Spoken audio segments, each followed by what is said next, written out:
আসসালামু আলাইকুম। কেমন আছেন সবাই? আজকে আমরা দূরত্ব উচ্চতার এমসিকিউ এর পার্ট 2 দেখব। বিভিন্ন ধরনের চাকরির পরীক্ষা এবং নবম দশম শ্রেণীর এমসিকিউতে দূরত্ব উচ্চতা থেকে কোশ্চেন প্রায়ই আসে। তো বিশেষ করে এখন চাকরির পরীক্ষাতে দূরত্ব উচ্চতা থেকে প্রশ্নটা অনেক বেশি দেখা যাচ্ছে, অর্থাৎ ত্রিকোণমিতি থেকে প্রশ্নগুলো অনেক বেশি করতেছে। সো আমরা তারই ধারাবাহিকতায় আমরা এই এমসিকিউগুলোর সমস্যার সমাধান করতেছি। আজকে আমরা এটার দ্বিতীয় পর্ব দেখব। ওকে, তাহলে প্রথমে একটা কোশ্চেন দেওয়া আছে, দেখুন। তো যারা আগের পর্বটা দেখেন নাই, তারা আমি ডেসক্রিপশনে লিঙ্ক দিয়ে দেবো, আপনারা ওইটা দেখলে প্রথম পর্বটা আপনারা ওখান থেকে দেখে নিতে পারবেন। আচ্ছা, তাহলে প্রথম কোশ্চেন, একটি লাঠির দৈর্ঘ্য ও ছায়ার দৈর্ঘ্যের অনুপাত 1:1 হলে সূর্যের উন্নতি কোণ কত? আচ্ছা, অনুপাত, যদি কোনো কিছুতে অনুপাত দেওয়া থাকে, ওকে, অনুপাত, একটা জিনিস মনে রাখবেন, সেটা যে অঙ্কই হোক, অনুপাতের ক্ষেত্রে সবসময় ধরে নেবেন। তাহলে 1:1 আছে আমাদের অনুপাত, তার মানে একটাকে আমরা এক্স ধরবো, তাহলে অন্যটাও দেখুন এক্স হয়। তাহলে একটা হচ্ছে লাঠির দৈর্ঘ্য অর্থাৎ লম্ব, একটা হচ্ছে লম্ব, আর একটা হচ্ছে ছায়ার দৈর্ঘ্য অর্থাৎ হচ্ছে ভূমি। ঠিক আছে, তাহলে লম্ব এবং ভূমি পাইলাম। তাহলে সূর্যের উন্নতিকোণ কত? তাহলে আগের ভিডিওতে বলেছি, উন্নতিকোণ সরাসরি বলা থাকলে, কোশ্চেনে যদি সরাসরি উন্নতিকোণ বলা থাকে, তাহলে ট্যান ধরতে হবে। তাহলে ট্যান থেটা সমান সমান আমরা জানি লম্ব বাই ভূমি, ঠ্যাং লম্বা ভূত, লম্ব বাই ভূমি। ওকে, তাহলে লম্বের মান হচ্ছে এক্স আর ভূমির মান হচ্ছে এক্স। তাহলে লম্ব বাই ভূমি সমান সমান হচ্ছে, কাটাকাটি করলে আমাদের 1 হচ্ছে, তাহলে ট্যান 1, তাহলে হচ্ছে ট্যান কত ডিগ্রির মান? ট্যান 45 ডিগ্রির মান হচ্ছে 1, তার মানে এটার অ্যান্সার হচ্ছে 45। ঠিক আছে, তাহলে ট্যান 45 ডিগ্রির মান হচ্ছে 1। ওকে, তাহলে প্রথমটা হয়ে গেছে। দ্বিতীয় অঙ্কটা আমরা দেখি। দ্বিতীয় অঙ্কটা আমাদেরকে বলছে, যদি একটি খুঁটির ছায়ার দৈর্ঘ্য শূন্য শূন্য হয় তবে উন্নতিকোণ কত? আচ্ছা, ছায়ার দৈর্ঘ্য যদি শূন্য হয়, তাহলে এটা কি একটু কমপ্লিকেটেড মনে হচ্ছে আপনাদের কাছে? তো চিত্রটা আপনারা চিন্তা করলেই হবে। আচ্ছা, মনে করুন যে এখানে সূর্যটা আছে, এখান থেকে সূর্যটা কি করতেছে? আলো দিচ্ছে, তাহলে তো কোনো বস্তুর ছায়া পড়বে। আচ্ছা, সূর্যটা যদি একদম ঠিক খুঁটি বা যা কিছু হোক, টাওয়ার বা লাঠি বা মানুষের যদি ঠিক মাথার উপরে থাকে, তাহলে একদম সূর্যটা ঠিক এইভাবে কিরণ দেবে। তাহলে কিরণ দিলে এটার কোনো ছায়া পড়বে না। ঠিক আছে, কিন্তু যদি এই সূর্যটা একটু সাইডে থাকতো, ধরুন সূর্যটা একটু সাইডে আছে আর এখান থেকে আলোটা, সূর্যের আলোটা পড়তেছে, তাহলে এটার ছায়াটা তখন এখানে পড়ে, এখানে তখন ছায়াটা পড়ে, তখনই একটা দেখুন সমকোণী ত্রিভুজ গঠিত হয়। ঠিক আছে, তাহলে সমকোণী ত্রিভুজ গঠিত হলে তখন আমাদের এটা লম্ব এবং এটা তখন ভূমি আমরা চিন্তা করি। কিন্তু সূর্যটা যখন একদম ঠিক উপরে থাকতেছে, তখন কোনো ছায়া আমাদের পড়তেছে না, ছায়ার দৈর্ঘ্য শূন্য, কোনো কিছু নেই। তাহলে ঠিক লম্বভাবে কি করছে? সূর্যের আলোটা পড়তেছে। তাহলে যদি লম্ব হয়, তাহলে মনে রাখবেন লম্ব, লম্ব মানেই, লম্ব মানেই 90 ডিগ্রি। ঠিক আছে, তাহলে এটার অ্যান্সার হবে 90 ডিগ্রি। যেহেতু শূন্য, সেহেতু উন্নতিকোণ আমাদের 90 ডিগ্রি। আচ্ছা, আশা করি বুঝতে পারছেন চিত্রটা। আচ্ছা, পরবর্তী কোশ্চেনটা আমরা দেখি। বলছে, একটি মিনারের উচ্চতা ও ছায়ার দৈর্ঘ্যের অনুপাত দেওয়া আছে 3√3 হলে সূর্যের উন্নতিকোণ কত? তাহলে এটা আমরা মনে হয় প্রথমে 8 নাম্বার যে অঙ্কটা করছি, সেটাতে আমরা ওই জিনিসটা বুঝছি। তো এখানেও আমরা করব, কিন্তু এখানে সেম জিনিস করব। দেখুন অনুপাত দেওয়া আছে, তাহলে অনুপাত দিলে আমরা ধরে নিব। হ্যাঁ, তাহলে একটা হবে 3x আর একটা হবে √3x। ঠিক আছে, তাহলে একটা হচ্ছে লম্ব, এটা হচ্ছে লম্ব, আর একটা হবে হচ্ছে ভূমি, এটা হচ্ছে ভূমি। তাহলে আমাকে উন্নতি কোণ বের করতে বলছে, তার মানে ট্যান থেটা, অর্থাৎ ট্যান থেটা সমান সমান লম্ব বাই ভূমি। তাহলে 3x বাই হচ্ছে √3x। ওকে, তাহলে এক্স এক্স কাটা যায়, 3√3। এখন এখানে একটা কোশ্চেন আছে, কারোর উপরে যদি রুট না থাকে, তাহলে তার উপরে যদি আমরা রুট আনতে চাই তাহলে আমরা দুইবার রুট আনতে হয়, অর্থাৎ √3 দেখেন উপরেরটা 3টার উপরে রুট নাই, এই জন্য তার উপরে আমার রুট আনা প্রয়োজন, কারণ নিচে দেখেন √3 আছে। সো আমরা এই কারণে আমরা উপরেরটায় রুট নিয়ে আসতে যাচ্ছি। রুট নিয়ে আসলে আমরা কয়টা রুট নিয়ে আসবো? 2টা রুট নিয়ে আসবো। তো এই রুট এবং লগারিদম অর্থাৎ সূচক এবং লগারিদম সংক্রান্ত একটা ভিডিও আমাদের চ্যানেলে দেওয়া আছে, আপনারা ওইটা দেখলে রুট সংক্রান্ত যাদের সমস্যা আছে, রুট লগের অঙ্ক, সূচকের অঙ্ক যেগুলোতে সমস্যা, আপনারা ওই ভিডিওটা দেখলে আপনাদের প্রবলেমগুলো আশা করি ক্লিয়ার হয়ে যাবে। তো ওইটা আশা করি দেখবেন, দেখলে আপনারা বিষয়টা ক্লিয়ার হয়ে যাবে। আচ্ছা, তাহলে 3কে আমরা এরকমভাবে লিখতে পারি। এখন √3 কাটাকাটি হয়ে যায়, তাহলে আমাদের থাকে শুধু √3। তাহলে tan কত ডিগ্রির মান √3? tan 60 ডিগ্রির মান হচ্ছে √3। তাহলে tan 60 ডিগ্রির মান হচ্ছে √3। তাহলে এখানে অ্যান্সার হবে 60 ডিগ্রি। ঠিক আছে, অ্যান্সার হচ্ছে 60 ডিগ্রি। আশা করি বুঝতে পারছেন যে কীভাবে সমস্যার সমাধানগুলো করতে হয়। অনেক অনেক ভিডিওতে আপনারা হয়তো ইউটিউবে বা ফেসবুকে অনেক ভিডিও পেয়ে যাবেন এই সংক্রান্ত, যে শর্টকাট পদ্ধতিতে কীভাবে সমস্যার সমাধান করা যায়। তো আসলে শর্টকাট আপনি শিখেন, কিন্তু সকল অঙ্কের ক্ষেত্রে যদি আপনি শর্টকাট শিখেন তাহলে আপনার পরীক্ষার সময় আপনি কনফিউজড হয়ে যেতে পারেন। অর্থাৎ আপনি কত শর্টকাট মুখস্থ করবেন? অনেক শর্টকাট আছে। তাহলে সবসময় চেষ্টা করবেন অঙ্ক করার ক্ষেত্রে শর্টকাট পদ্ধতিতে না যাওয়ার, কারণ শর্টকাটে কখনো ভালো ফলাফল পাওয়া যায় না। ঠিক আছে, তো এই জন্য চেষ্টা করবেন যে বেসিকটা বুঝতে।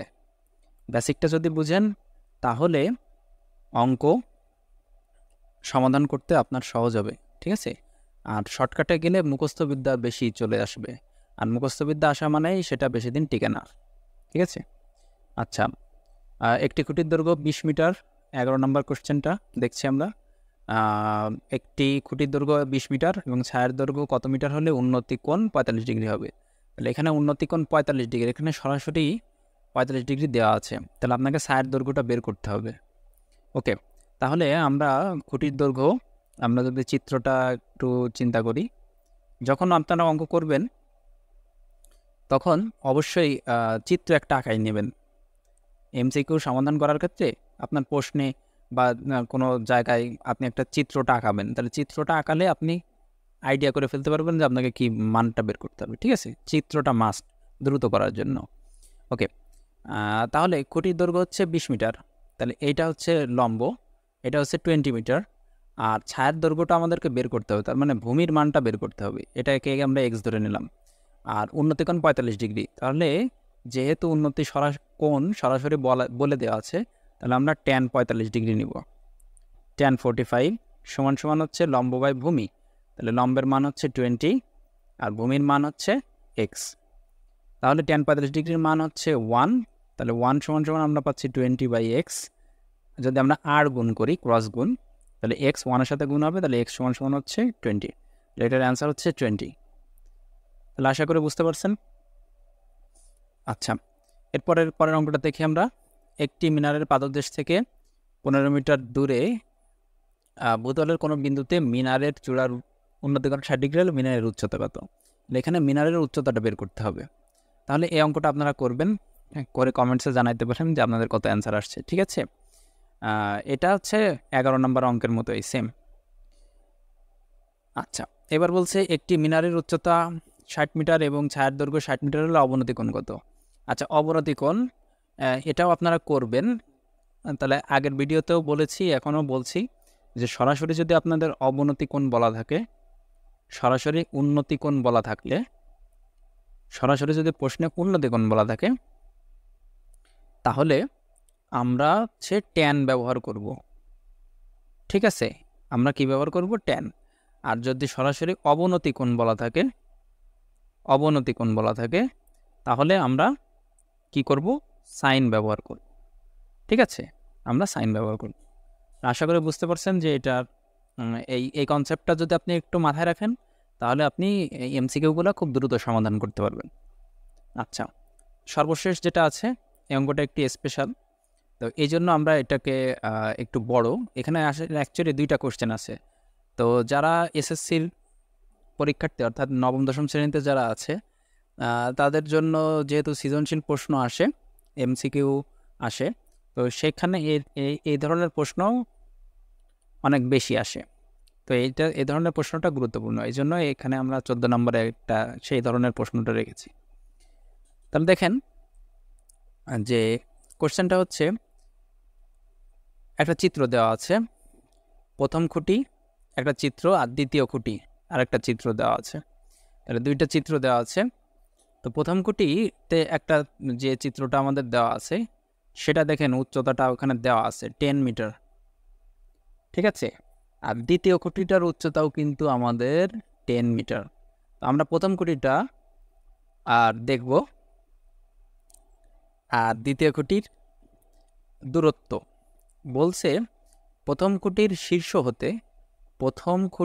শীর্ষ হতে অর্থাৎ এই পয়েন্টটা থেকে, আমাদের যে পয়েন্টটা আছে এই পয়েন্টটা থেকে আমরা যদি চিত্রটা আঁকায় নিই তাহলে আরেকটু সুবিধা হবে, তাহলে আপনাদেরকে বোঝাইতে আরেকটু সুবিধা হবে, জন্য আমরা চিত্রটা আঁকাচ্ছি। ওকে, তাহলে বলছে প্রথম খুঁটির শীর্ষ, তার মানে এই পয়েন্টটা থেকে দ্বিতীয় খুঁটির গোড়া, তাহলে দ্বিতীয় খুঁটি হচ্ছে এটার দ্বিতীয় সেকেন্ড খুঁটি, এটার গোড়া এই পর্যন্ত, তার মানে আপনাকে অতিভুজের মানটা বের করতে বলছেন। এবং দেখুন এখানে একটা কোণ দেওয়া আছে 30 ডিগ্রি, যেহেতু এটা আমাদের ভূমি প্রথম খুঁটির সাপেক্ষে, তো এই ভূমিতে যদি কোনো কোণ উৎপন্ন হয় তাহলে সেটাকে উন্নতি কোণ ধরতে হয়। এখানে উন্নতি কোণের মান দেওয়া আছে 30 ডিগ্রি, ঠিক আছে। আর এখানে লম্বর মান তো 10 দেওয়াই আছে, তাহলে আমাদেরকে অতিভুজের মানটা বের করতে হবে। তাহলে আমরা জানি যেহেতু ভূমিতে কোণ উৎপন্ন হয়েছে তাহলে উন্নতি কোণ, তাহলে ট্যান আসবে আমাদের, তাহলে ট্যান থিটা সমান সমান লম্ব বাই ভূমি। ওকে, এখন আপনাদের একটা কোশ্চেন আসতে পারে, দেখেন আমাদের বের করতে বলছে কিন্তু অতিভুজের মান, তাহলে কি আমরা ট্যান ব্যবহার করতে পারবো? যদিও এখানে উন্নতি কোণ বলা আছে, তাহলে কিন্তু আমরা ট্যান ব্যবহার করতে পারবো না। এতটুকু কমন সেন্স আপনারা একটু মাথা খাটাবেন। কেন ট্যান ব্যবহার করতে পারবো না? কারণ এখানে কিন্তু সরাসরি প্রশ্নে কিন্তু ট্যান উন্নতিকোণ বলে দেয়া নাই, আমরা জাস্ট বুঝতে পারতেছি যে এটা উন্নতিকোণ, কিন্তু আপনার প্রশ্নে কিন্তু সরাসরি উন্নতিকোণ বলে দেয়া নাই। যেহেতু প্রশ্নে সরাসরি উন্নতিকোণ বলে দেয়া নাই, সেহেতু আমরা ট্যান এখানে ব্যবহার করতে পারবো না। তাহলে আমাকে অতিভুজের মান যখন বের করতে হবে, তাহলে আমাকে দেখতে হবে কার ভিতরে অতিভুজ আছে এবং লম্ব আছে, ঠিক আছে। তাহলে আমাদের দেখেন সাইনের ভিতরে এটা আছে, তাহলে সাইন থিটা সমান সমান হচ্ছে কি লম্ব বাই অতিভুজ, তাহলে আমরা সাইনকে ব্যবহার করতে পারি, ঠিক আছে। তাহলে অতিভুজটাকে আমরা এক্স ধরে নিলাম, তাহলে সাইন 30 ডিগ্রি সমান সমান লম্বের মান হচ্ছে 10, অতিভুজ হচ্ছে এক্স আমরা ধরে নিলাম। সাইন 30 ডিগ্রির মান আমরা পাচ্ছি হচ্ছে 1/2, 1/2 সমান সমান হচ্ছে 10 এক্স, ঠিক আছে। তাহলে আর গুণ করি, এক্স 1-এর সাথে গুণ হবে আর 2 হচ্ছে 10-এর সাথে গুণ হবে, তাহলে এখানে হচ্ছে এক্স আর 10-এর সাথে 2 গুণ হচ্ছে 10 2 20, তাহলে দেখুন অতিভুজের মান আমরা পেয়ে গেছি 20। তাহলে প্রথম কোশ্চেনটার অ্যান্সার হচ্ছে 20 মিটার, ঠিক আছে। আচ্ছা, এবার দ্বিতীয়টা দেখি, বলছে প্রথম খুঁটির ছায়ার দূরত্ব কত, তার মানে আমাদের ভূমির মানটা বের করতে হবে। তাহলে প্রথম খুঁটির ছায়ার দূরত্বটা কত, তাহলে ভূমির মান বের করতে হবে। তাহলে ভূমির মান যখন আমরা বের করতে যাচ্ছি, তাহলে দেখেন আমরা অতিভুজের মান কিন্তু পেয়ে গেছি, ঠিক আছে। অতিভুজের মান আমরা 20 পেয়েছি। তাহলে এখন আপনি যে কোনো কিছু ধরে করতে পারেন, আপনি ট্যান 30 ডিগ্রি ধরেও করতে পারেন। আমরা ট্যান ধরে করে দেখি, ট্যান 30 ডিগ্রি সমান সমান হচ্ছে লম্ব বাই ভূমি, তাহলে লম্বের মান হচ্ছে আমাদের 10 আর ভূমির মান হচ্ছে এক্স, ঠিক আছে। আমরা দ্বিতীয় কোশ্চেনটা করার ক্ষেত্রে আমরা এক্স ধরে নিলাম ভূমিটাকে। আচ্ছা, তাহলে ট্যান 30 ডিগ্রির মান আমরা পাচ্ছি 1/√3, আর এক্স আছে তাহলে আর গুণ হবে, তাহলে এক্স 1-এর সাথে গুণ হচ্ছে আর √3-এর সাথে 10 গুণ হবে, তাহলে হচ্ছে এক্স সমান সমান হচ্ছে 10√3, এটা আমরা পেয়ে যাচ্ছি। তাহলে দেখেন 10√3 আছে, তাহলে এটার অ্যান্সারও কে প্রথমটা।